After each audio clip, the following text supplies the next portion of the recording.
Olá a toda a gente, sejam de novo bem-vindos à emissão especial de cobertura que o Fumaça está a fazer para as eleições europeias de 2019. Este bloco decidimos fazer esta noite eleitoral dividida em temas e este bloco vamos falar de alterações climáticas e de ambiente. A Margarida está comigo para nos acompanhar nisto. Os nossos convidados são a Sofia Monteiro, que é a ativista da greve climática estudantil, estudante de Sociologia, e temos também o José Luís Monteiro, que é biólogo, dirigente da OICOS e participou em várias cimeiras pelo clima, mais recentemente a COP23 em Bona, não foi? Em 2017. Sejam bem-vindos. Obrigada. E as nossas desculpas a quem está aí em casa, esta coisa de trocar de convidados e de prepararmos tudo, mas vamos ter uma noite muito interessante. Se cada pessoa no planeta vivesse como uma pessoa média portuguesa, a humanidade exigiria mais de 2 planetas para sustentar as suas necessidades de recursos. Tal implicaria que a área produtiva disponível para regenerar recursos e absorver resíduos a nível mundial esgotar-se-ia no dia 26 de maio, hoje. Quer dizer que desde ontem que acabariam os recursos no mundo se toda a gente vivesse e consumisse como as pessoas em Portugal, e portanto fomos votar a crédito todos hoje. Isto são dados da Zero, a Associação Sistema Terrestre Sustentável, uma parceria com a Global Footprint Network, e tem a ver com a pegada ecológica nacional. Apesar de tudo, se olharmos para os programas eleitorais dos diversos partidos que concorreram, quase todos os partidos falam de alterações climáticas, de ambiente, apresentam propostas. Parece que estamos no bom caminho, Sofia. Parece que sim, não é? Antes de mais, obrigada pelo convite, por estarmos aqui. Nós, Greve Climática Estudantil, agradecemos imenso o convite.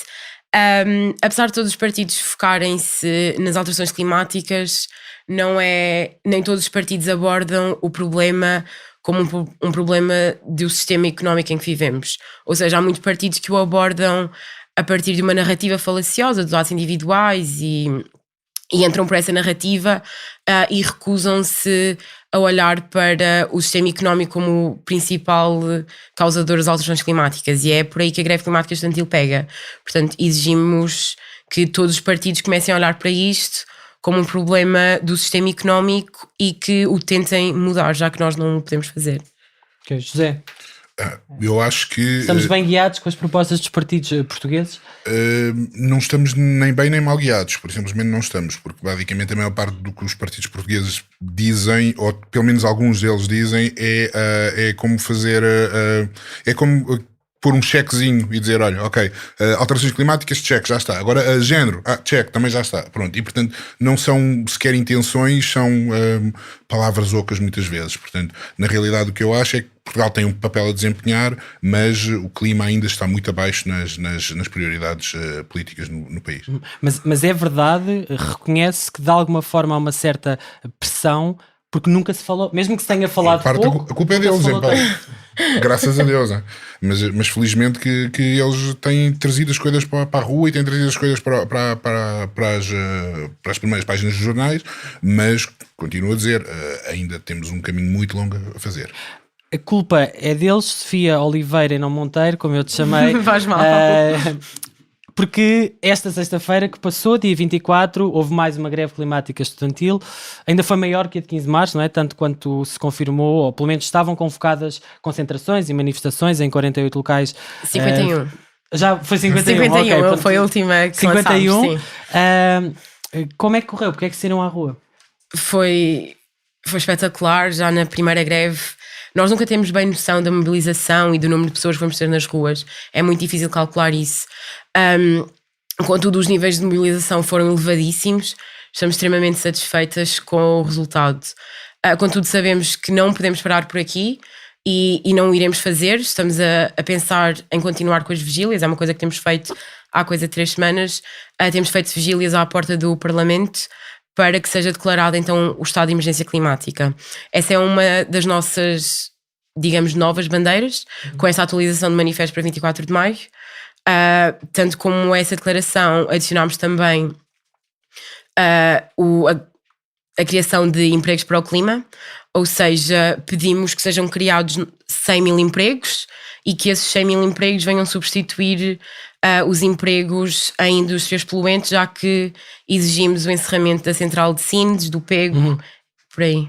Ok, já vamos à questão da emergência climática, quero falar disso com um pouco mais detalhe, mas o que eu gostava de perceber era falar um pouco de uma iniciativa que vocês tiveram, que foi pedir aos candidatos a eurodeputados que assinassem uma carta de compromisso, não é? E pediam, entre outras coisas, neutralidade de emissão carbónica até 2030, processo de transição energética com 100% de energia de fontes renováveis em 2035, gratuitidade de transportes públicos. Quantos candidatos a eurodeputados assinaram o vosso apelo? Portanto, nós enviámos o documento para as campanhas. Enviaram para todas? Sim, para todas. E pedimos para que fosse redirecionado para todas e todos os candidatos às eleições europeias. O Bloco de Esquerda foi o partido que mais nos respondeu, com mais assinaturas. Todos os candidatos, portanto, assinaram esse documento de compromisso. A CDU, penso a CDU, tivemos entre 1 a 2 assinaturas. Tivemos também do cabeça de lista do PAN, se não me engano, e do Vasco Santos, do MAS.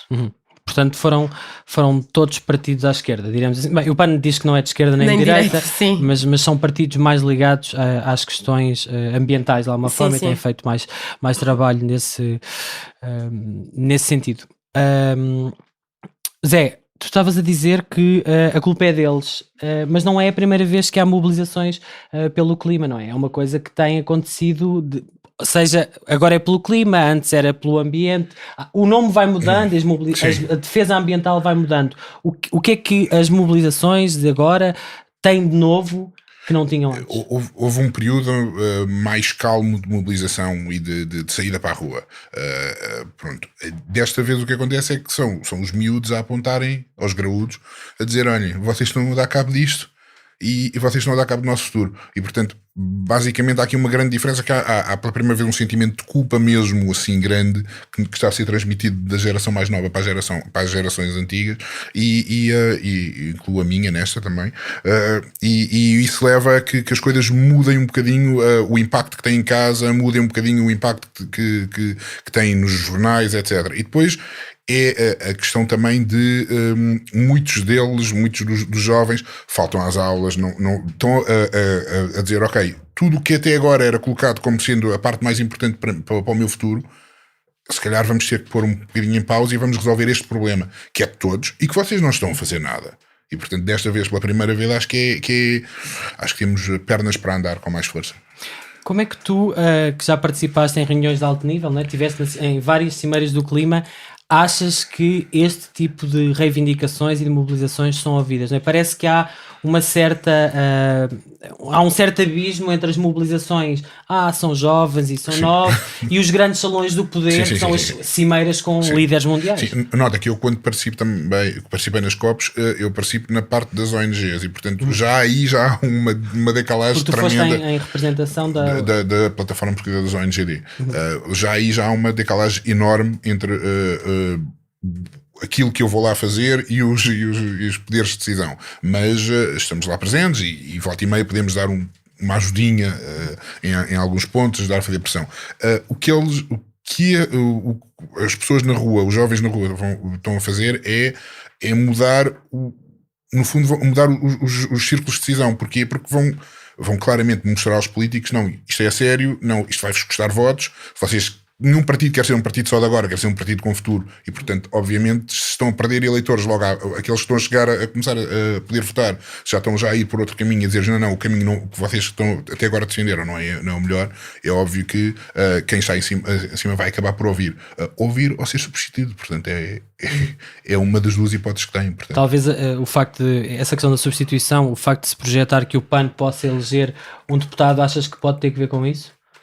Acho que sim, eu não sei qual é que é o eleitorado do PAN, nunca vi nenhuma caracterização do eleitorado do PAN, mas tem, pelo que me parece, tem claramente muita gente jovem. Hoje de manhã, quando eu fui votar, a minha esposa dizia-me, mas isto aqui nesta hora só estão as pessoas mais idosas. E eu dizia sim, mas eu dizia, calma, mais tarde onde chegar os jovens depois do almoço, é uma questão também de horários, nós vamos estar cedo. E a realidade é que assim, o que eu acho é que os jovens foram provavelmente mais em peso algum setor dos jovens foi mais votar desta vez do que das outras vezes. E espero que isso. Embora as projeções da abstenção não digam isso, ridículos, não é, Margarida? Sim, mas há duas sondagens à boca das urnas que dão como certo que o PAN venha a eleger um eurodeputado. O que acontecer será o primeiro partido português a eleger um eurodeputado para a bancada dos verdes europeus, que, por exemplo, podemos ver na Alemanha teve uma ascensão histórica. O partido é o segundo partido mais votado na Alemanha, duplicando o número de eurodeputados que tinha atualmente no Parlamento Europeu. Falando nesta dimensão mais europeia, porque estávamos a falar de um grupo político no Parlamento Europeu, que são os Verdes Europeus, ou o grupo dos Verdes Europeus, não só as greves climáticas, muito inspiradas pela Greta Thunberg, começaram a espalhar-se, não é? Ela foi contagiando e cada país foi auto-organizando com isto, mas houve também uma iniciativa chamada Extinction Rebellion, que teve lugar cá em Portugal. Decorreu de 15 a 22 de abril, milhares de pessoas em mais de 80 cidades, 33 países, organizaram esta rebelião climática, se lhe podemos chamar assim, para sublinhar a urgência de cidadãos e governos relativamente às alterações climáticas e à emergência climática. Em Portugal, discurso do Primeiro-Ministro António Costa, que estava em campanha, do Ministro do Ambiente, João Pedro Matos Fernandes, foram interrompidos. Invadiu-se o estúdio da CMTV, a sede da EDP também teve uma ação, a Nestlé, em Lisboa. Que papel é que tu achas que teve a greve climática estudantil e esta questão da Extinction Rebellion para chamar a atenção para os problemas de que estamos aqui a falar durante o período de campanha? Havia essa intenção? Estas ações foram presas quase 800 pessoas em Londres, não é? Portanto, a ideia era também poder alertar neste momento de campanha eleitoral? Sim, completamente. Portanto, o Extinction Rebellion é fundado segundo a análise. Portanto, fez uma análise de vários movimentos sociais e percebeu-se que só haveria mudança impulsionada por estes movimentos quando haveria uma mobilização de 3,5% da população mundial. E é com essa premissa que o Extinction Rebellion sai às ruas. Aqui em Portugal fizemos várias ações, eu estive presente em duas delas, não como greve climática estudantil, como Sofia Oliveira. Portanto, estive na invasão da CMTV e na invasão à sede da EDP.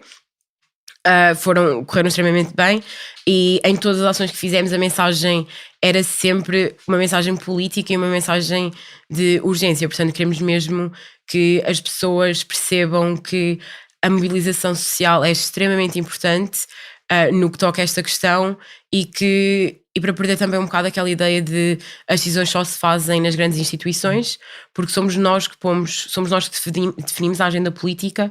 Portanto, se nós quisermos que as alterações climáticas sejam o foco destas eleições, é isso que nós vamos tentar fazer. Tu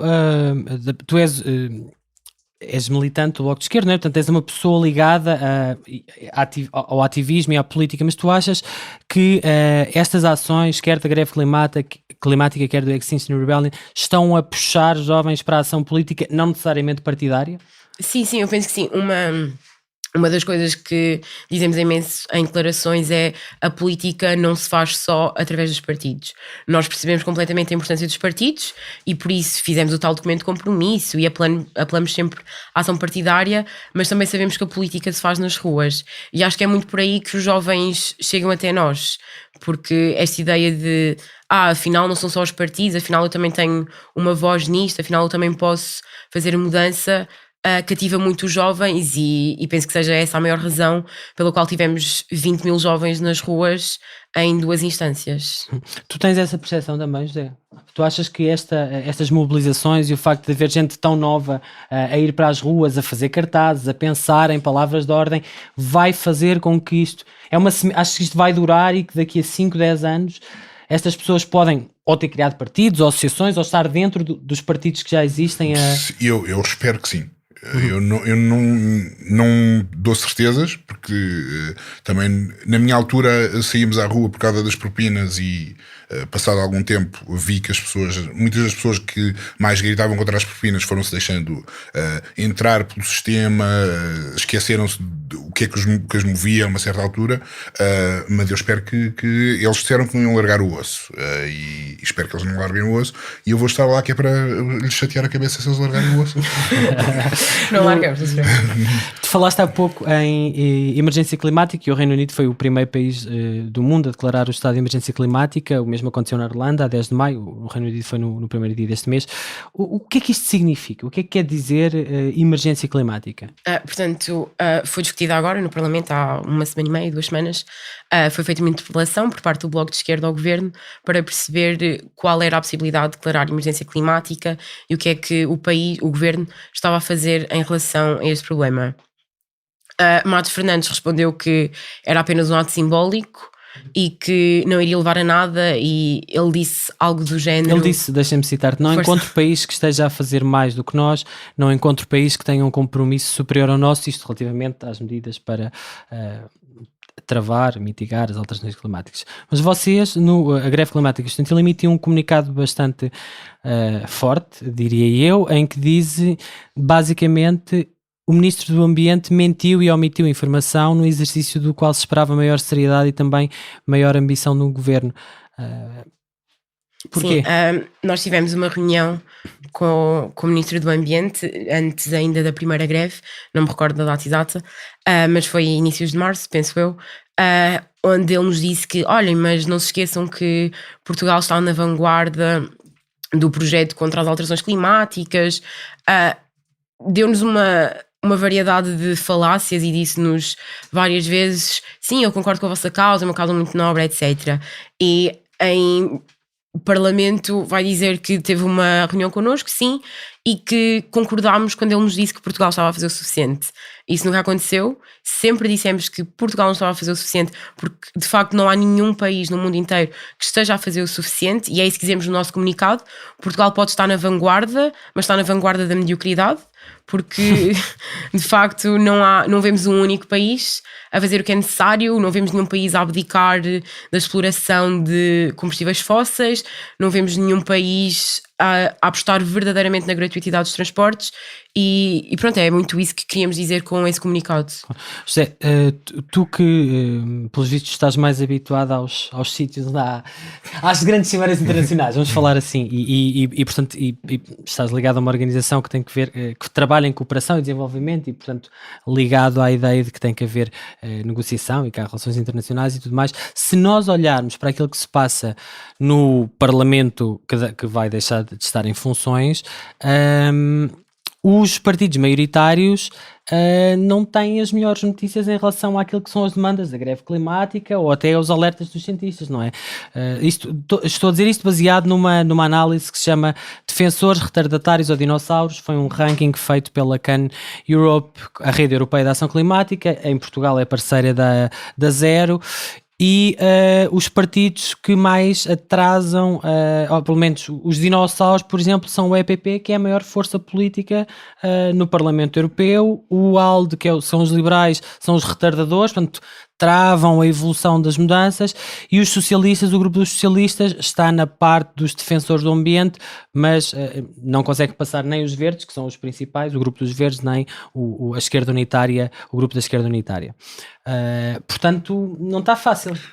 Não, é assim, geralmente os partidos que estão no poder têm esta tendência simpática de dar uma no cravo, uma na ferradura, e de manter-se ali mais ou menos não comprometidos, ou melhor, comprometidos QB.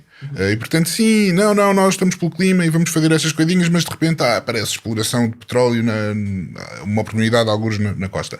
Bora, vamos. Pronto. E portanto, há este navegar à vista ainda que eles fazem muito de, ok, se eu não fizer, eu vou ter que manter a economia neste nível, vou ter que manter isto neste nível, vou ter que manter toda a gente mais ou menos contente, que é para não perder votos. O que os movimentos de rua vêm dizer é, não, vocês vão perder votos à mesma. Portanto, vamos pôr isto como uma prioridade, vamos passar um bocadinho essa ideia de que se alguém deixar passar uma boa oportunidade económica em prol do ambiente, está a comprometer todas as suas possibilidades. Não é isso, e acho que este novo Parlamento Europeu, espero que depois seja diferente, mas... E aparentemente vai ser, não é, Margarida? Sim, segundo as projeções do Parlamento Europeu atualizadas há minutos, os verdes, a bancada dos verdes, passa de sexta para a quarta maior bancada no Parlamento Europeu, passa a eleger 70 deputados, mais 20 do que há 5 anos. A linha da frente, digamos, ou as bancadas as maiores bancadas mantêm-se, na mesma o Partido Popular Europeu, que tal como os socialistas, a Aliança Progressista, Socialistas e Democratas, perde lugares, mas mantém-se na liderança. O ALDE passa de quarta para a terceira maior força política, com 101 lugares, e depois vêm os verdes com 70 lugares. Quando o Ministro do Ambiente apresentou o Plano Nacional de Energia e Clima, o PNEC, que está em consulta pública, disse que as metas que Portugal tinha, e cito, eram muito mais ambiciosas do que as que constam nos próprios documentos que se aplicam ao conjunto da União Europeia. E ele dava 3 exemplos, disse que Portugal se propõe reduzir entre 45% a 55% das emissões de gases com efeito de estufa, 35% de eficiência energética e 47% de incorporação de renováveis no consumo final de energia. As metas europeias apontam uma redução de pelo menos 40% das emissões de gases com efeito de estufa, uma melhoria de 32,5% na eficiência energética e um mínimo de 32% de cota de energias renováveis. Isto é suficiente? Não. Obviamente que não. Nem nas metas portuguesas, nem as europeias? Nem as metas portuguesas, nem as metas europeias. O próximo grande cavalo de batalha a nível internacional vai ter que ser a parte da questão do financiamento, da adaptação e ao combate às alterações climáticas nos países em desenvolvimento. Esse terá que ser a próxima grande batalha. Porque se nós cá estamos a pôr umas metas simpáticas e a dizer que vamos cumprir e que vamos tentar cumprir, na realidade há uma coisa que houve um compromisso internacional do Acordo de Paris, ainda que dizia que devíamos chegar a 100 mil milhões de dólares, neste caso era dólares de apoio dos países desenvolvidos aos países em desenvolvimento. O Fundo Climático tinha, a última vez que eu vi, 10 mil milhões, entre os 10 e os 11 mil milhões, e portanto ainda estava bastante distante. Esses compromissos também aparentemente estão a ser esquecidos. Portanto, mesmo que nós concentremos aqui dentro da nossa bolha e que façamos tudo perfeitinho, na realidade temos que ajudar também lá fora a fazer melhor. E, portanto, senão... Mas não, se é assim tão importante, se todos os dados científicos que temos do painel do Intergovernamental para as Alterações Climáticas da ONU nos dizem que há mais ou menos uma década para tomar decisões drásticas, e as palavras são do painel de cientistas, como é que o Acordo de Paris não é vinculativo? Como é que isso se explica? Porque se forem a uma COP vão ver uma coisa muito gira, que há uma série de negociações. As COPs são as cimeiras do clima, não é? Os sítios onde se reúnem todos os países que integram a ONU e a Comissão Quadro, não é? Sim, a CAN faz uma coisa muito gira nas COPs, que é todos os dias oferece um prémio do fóssil do dia. E o fóssil do dia é o país que mais tentou impedir o avanço. E muitas vezes ganham países que nós não estávamos à espera. Obviamente que temos os Estados Unidos a ganhar muitas vezes, e temos a Arábia Saudita, porque os blocos dos países petrolíferos, essas coisas todas. Mas depois, volta e meia, de repente temos a União Europeia. Mas então porquê? O que é que aconteceu? Porque a Polónia não quer largar o carvão. Portanto, mesmo que isto é aquela coisa estamos todos a afundar-nos, mas há uns que dizem, não, mas calma aí, ainda tenho que salvar este saco de ouro ainda. Portanto, isso não mostra também uma falha de liderança da própria Comissão, que é uma das eternas questões agora entre aquilo que o Parlamento quer avançar e aquilo que fica bloqueado no Conselho Europeu? Isso, à partida, a Comissão Europeia devia, estando nesse papel de negociar, não é? Falar a uma só voz. Como é que um país boicota se todos quisessem, não é? Como é que isso se explica? É um país grande também. Se fosse Portugal não havia problema, né? Portugal não boicotava grande coisa. Mas é muito frustrante ir às COPs. É muito frustrante.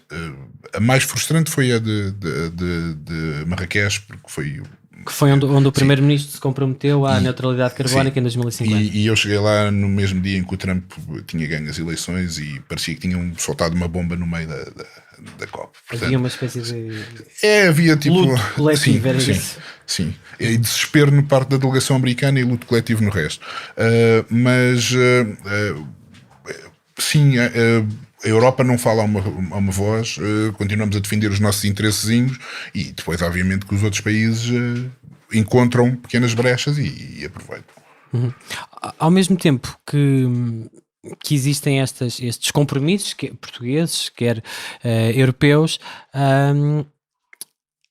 há também o contrário, não é? Que são planos da própria Comissão Europeia, o plano Juncker, e uma série de mecanismos de apoio, nomeadamente os projetos de interesse comum, a grandes projetos de combustíveis fósseis. Nós fizemos uma série aqui no Fumaça chamada Dá-lhe Gás, em que explorámos e investigámos o que se estava a passar com os furos de prospecção de gás natural, quer em Aljubarrota, quer na Bajoca, e uma das coisas que nós percebemos foi que só entre 2014 e 2018 a União Europeia entregou perto de 1,62 mil milhões de euros a projetos de gás, estamos só a falar de gás, considerados projetos de interesse comum, de um orçamento de 5,35 mil milhões disponíveis para a área de energia até 2020. O facto de haver estas aparentes contradições faz com que as pessoas possam não confiar ou não acreditar tanto naquilo que os decisores políticos vão fazer ou no quão eles deviam agir, mas não agem? Claro, nós na greve climática estudantil estamos sempre, não temos medo em apontar a hipocrisia dos governantes europeus, porque, portanto, temos Matos Fernandes a dizer que Portugal está na vanguarda, mas depois também temos Matos Fernandes e o governo a autorizar estes contratos de prospecção para, neste caso, gás natural, nestas duas localidades, em Batalha e Pombal. Essa também é uma das nossas exigências, portanto, conseguir que essas concessões sejam postas de lado. São as últimas duas para exploração de recursos fósseis em Portugal. Com o Campino Gás, portanto, um acampamento de ação direta que vai acontecer do Climáximo. Vamos lá estar. O Climáximo é um coletivo que luta contra as alterações climáticas e está a organizar com outras associações um acampamento contra a exploração de gás na Bajoca, não é? Que está dentro da concessão Pombal. Exatamente. Nós apelamos para que os jovens se mobilizem para esse mesmo acampamento, porque uma das atividades desse acampamento é ir bloquear, portanto, o espaço onde está para acontecer a prospecção. O que nós nos propomos a fazer é bloquear aquele espaço durante um dia inteiro, portanto, mesmo para mostrarmos que nós estamos ali, nós não queremos que aquilo aconteça e não vamos deixar que aquilo vá para a frente. E uma das coisas que percebemos também a realizar este trabalho, e que é, na verdade, uma das grandes críticas dos movimentos ambientalistas e contra as alterações climáticas, é que o gás é maioritariamente constituído de metano. O metano tem um grande potencial de aquecimento global e, portanto, se olharmos para todas as emissões de gases com efeito de estufa, no último ano, por exemplo, foi o ano em que mais se emitiu dióxido de carbono e que mais houve emissão de gases com efeito de estufa. Todos os dados que vão saindo fazem-nos crer que estamos aqui numa situação de loucura, não é? Porque, ou não? Sim, acho que é a forma mais simples de pôr, sim. Deixa-me explicar isto para não parecer que estou aqui com alguma emoção. É porque vão saindo dados de alerta e as emissões são cada vez pior, a temperatura sobe cada vez mais, embora as medidas anunciadas para combater isso também pareçam ser cada vez mais ambiciosas e cada vez mais radicais, mas a verdade é que está a falhar aqui qualquer coisa. Está a falhar muita coisa. Está muita coisa a ser feita ou a tentar ser feita. Note-se. Não posso dizer que seja. Não, é tudo péssimo, não está a acontecer nada. Não, estão a tentar fazer várias coisas. Não estão a tentar fazer o suficiente e se calhar às vezes não estão a apostar nos sítios certos. Quer dizer, investimos não sei quanto em mais energia, não investimos o mesmo em eficiência energética, aumento da eficiência energética. estamos à procura sempre da próxima fonte simpática de energia ou menos simpática, seja gás, seja mais de uma barragem.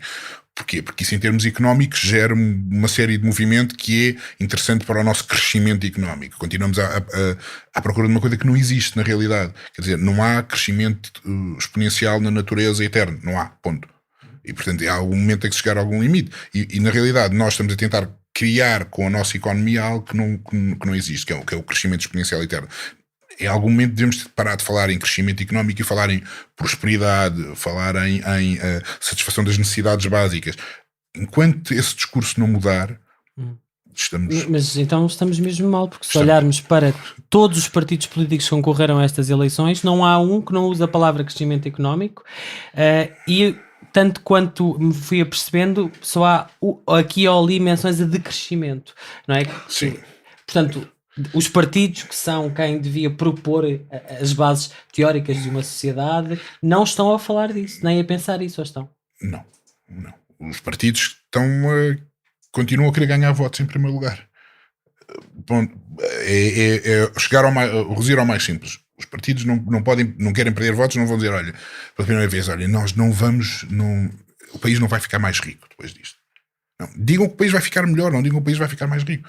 Mas é tal como os americanos, nenhum político pode dizer que é ateu. Aparentemente, na Europa, nenhum partido pode dizer que não quer o crescimento económico. Algum dia havemos de mudar isso, a bem ou a mal. Faz algum sentido para ti, para os teus amigos, para as pessoas que se têm mobilizado nisto, este tipo de avaliações e de métricas de PIB, de crescimento, de um discurso económico que domina completamente a narrativa, até na própria comunicação social? Vocês entendem o que isso quer dizer? Entendem e acham que está mal? Não entendem? O que é que toda esta paranoia da economia e da finança vos diz? Eu acho que a grande maioria dos jovens que se juntam a nós e que lutam por medidas eficientes de combate às alterações climáticas, de facto não percebem bem todo este teatro de economia, de política, etc. e tudo mais. Nós na Greve Climática Estudantil percebemos aquilo que implica o crescimento económico e também temos noção de que o sistema económico em que vivemos vai pôr sempre à frente, portanto, o crescimento económico e a sua existência. Portanto, este sistema económico vai tentar sempre salvaguardar-se e dizer, não, mas nós precisamos do crescimento económico, por sem crescimento económico não há vida, mas é preciso perceber que esta crise climática tem de ser posta em primeiro lugar. Temos que olhar para isto como uma prioridade e não fazer do crescimento económico uma prioridade, porque de momento não é compatível termos crescimento económico da maneira que ele é feito, portanto, na indústria petrolífera, os lobbies, etc., não é possível a economia crescer e as alterações climáticas serem uma prioridade. Mas depois vão-te responder com os empregos, não é? Que se não há crescimento, não há empregos, então o que é que tu fazes às pessoas que trabalham nas minas de carvão, ou nas plataformas petrolíferas, ou o que quer que seja, não é? Tu há bocado falavas na questão dos empregos para o clima. O que é isso dos empregos para o clima? Exatamente. Portanto, não é uma medida exclusivamente nossa. Portanto, nestes 2 meses de março para cá, temos aprendido imenso com coletivos ambientalistas. Um dos coletivos que nos ajudou bastante em sessões de formação, em ações de consciencialização, foi, portanto, o Climáximo, como já disse. E esta é, portanto, uma campanha que parte do Climáximo e de várias outras associações, Salvar o Clima, para que se possa então implementar esta campanha de empregos para o clima. No fundo, propomos a solução para 2 problemas, tendo como base que a luta por justiça climática é uma luta por justiça social. Portanto, a campanha Empregos para o Clima propõe-se a solucionar a crise da precariedade e a crise climática. Propomos a criar 100 mil empregos para o clima. Esse número vem de onde? Faz ideia? 100 mil empregos é um número assim redondo e é um número muito grande. Sim, foi uma estimativa que foi lançada pela campanha, no sentido em que, portanto, é proporcional ao investimento que deveria existir em energias renováveis, em energias verdes. Portanto, esses 100 empregos irão sem empregos acompanhados de requalificação dos trabalhadores. Portanto, encerramos as centrais de Sines e de pego, ok, mas não podemos deixar esses trabalhadores e trabalhadoras no desemprego. E é aí que entra os empregos para o clima. Falamos de requalificação profissional e falamos dessa criação de empregos para que possam ser inseridos no mercado de trabalho dentro das indústrias verdes, digamos. José, no início deste mês tivemos mais uma notícia bastante grave, não é? O relatório anual da Plataforma Intergovernamental sobre a Biodiversidade e os Serviços Ecossistémicos alertou que estava em risco 1 milhão de espécies de animais e plantas estavam sob ameaça de extinção precisamente por causa das alterações climáticas. Mas na Europa nós temos razões para nos queixar, é porque apesar de tudo a Europa é o bloco mundial que tem a legislação ambiental mais avançada, que tem listas de espécies protegidas em todo o território europeu, que tem a rede Natura 2000. Fala-me lá se é que há alguma relação entre uma coisa e outra. Há um problema da Europa a perceber que se eu mantiver a minha casa muito limpinha e muito asseada, mas ao lado deixar tudo ruir, a minha casa também vai sofrer. Isso é um problema, é uma coisa que a Europa tem que perceber.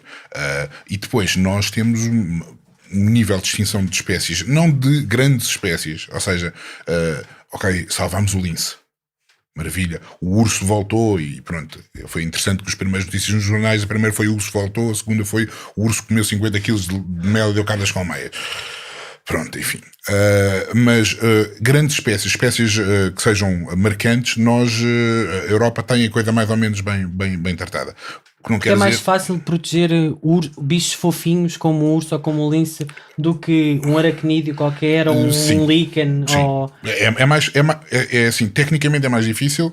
Na realidade, todas as organizações ambientalistas e todo o pessoal que trabalha em conservação aposta em espécies, neste tipo de espécies de topo da cadeia, porque eu, para ter um casal de linces a reproduzir, preciso ter uma área bastante grande em que as condições ambientais são bastante boas e que, portanto, vou estar ali a manter uma série de outras espécies. Já é mais difícil quando eu tenho que ir buscar uma espécie que é antipática, que não é uma espécie bonita, uma minhoca, uma coisa assim do género. Não há um filme da Disney sobre aquela espécie. Não. E é difícil torná-la fofinha, mas tem que ir intervir num sítio exato. E não no meio do habitat do lince. Pronto, é mais difícil isso. E aí, na Europa, continuamos a perder espécies, também é um ritmo. Mas o que é que se pode fazer em relação a isso? Porque para o comum dos mortais, não é? Para as pessoas do dia a dia, 1 milhão de espécies é uma coisa que ninguém faz ideia do que seja. É demasiado grande. Ao mesmo tempo, as pessoas pensam, já há tantas regras, eu já faço tantas coisas, é proibido fazer tantas coisas, há parques naturais, há proteção. Como é que se explica que uma coisa não bata com a outra, não é? Como é que chegámos a este ponto? Até agora nós temos não vou dizer só a Europa, toda a humanidade tem visto muito a sua relação com a natureza como nós vamos controlando umas coisas, nós vamos aumentando o nosso espaço na natureza, aumentando o nosso espaço no mundo e vamos conservando.